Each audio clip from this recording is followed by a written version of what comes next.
communications. You would harm them by attacking on this line. You would harm them from even moving troops, moving communications down here, and you would harm them by attacking here. And these are exactly the places the Armenians attack. Exactly the places where they will most damage the Ottoman war effort, and it's a tremendous success. The Ottomans sometimes have to wait days and days to get messages through, and sometimes, for instance, if you want to communicate from Van to Erzincan, you have to do it through Baghdad. Baghdad, over to Jerusalem, up through Damascus and Aleppo, all the way up through Anatolia, and then over again to Erzincan. Why? Because the Armenians have cut the wires so successfully. If you look at the map, if you look at all the rebellions that take place, you realize that these rebellions are in aid of the Russian war effort. These rebellions are what helped the Russians win the war. And it seems to me there could simply be no question about that.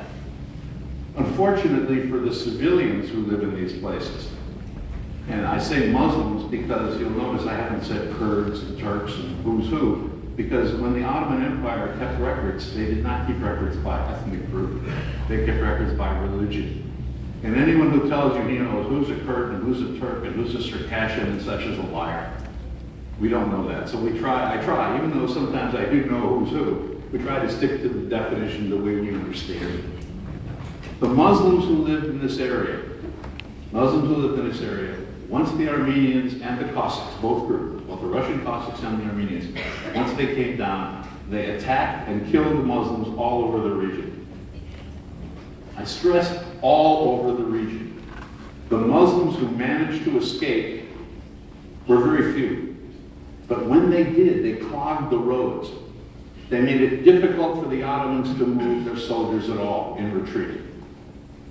Ultimately, by the end of the war, 2/3 of the Muslims of Van province were dead.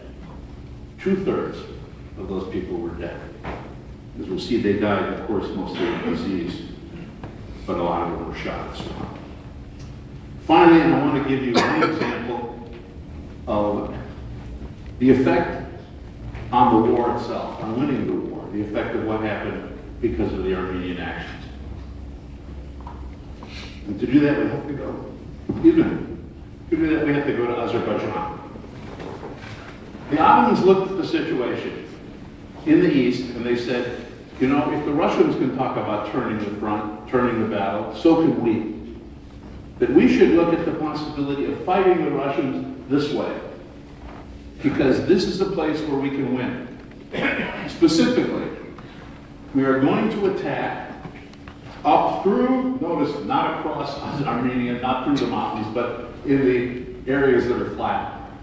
We're going to attack up this way, and we're going to get some real benefit, because the people in southern Azerbaijan are Turks.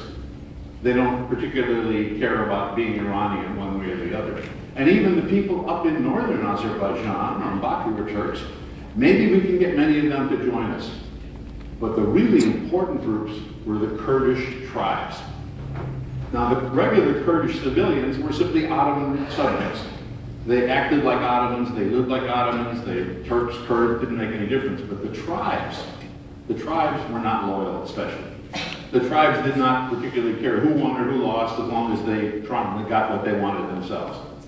The tribes might join the Ottomans, they might not. They might join the Russians, some did, as a matter of fact. You might do either one. The Ottomans realized they really needed the Kurdish tribes. They needed the Kurdish tribes because the Kurds were cavalry. And the Ottomans were very weak in cavalry. They needed horsemen. Consequently, the Ottomans wanted to get the Kurds on their side. How do you do that? You have to win. Once you start winning, then the Kurds will ride in and join you.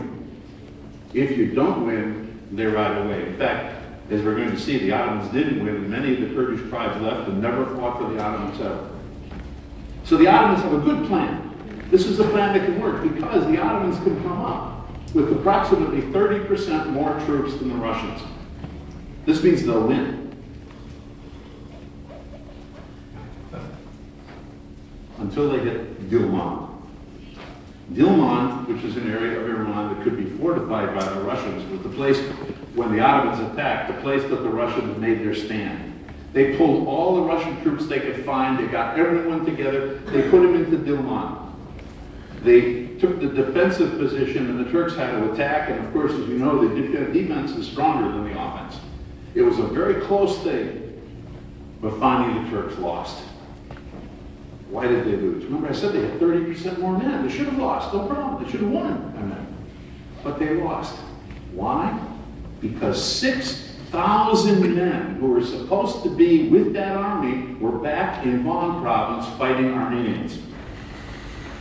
All the men that would have made the difference, that would have allowed the Ottomans perhaps to win. There was an Austrian general who said that this kept the Ottomans from winning the war on that front. Once the Ottomans lost, their whole defense crumbled. Those of you who know about armies and about military history know sometimes that happens. You lose the battle and everything falls apart. And that's what happened with the Ottomans. Immediately afterwards, the Russians managed to invade and took over the whole of the east. Well, the whole of the Van and that part of the Erzurum province. The Ottomans managed to regroup. And they defeated the Russians at the Battle of Malazgirt, or Kope, sometimes it's called. And the Russians were forced to retreat. When the Russians were forced to retreat, the Ottomans came back, for instance, the Van province, and when they did, they killed a number of Armenians who killed them. But mostly not because the Armenians escaped and went with the Russians. As we're going to see, that's very important. The Armenians escaped and went up with the Russians. Ultimately, the Ottomans came back. But I believe, I can't prove, but I believe that the Ottomans lost the war in the East because of those Armenian soldiers. And truly other military historians have thought the same thing.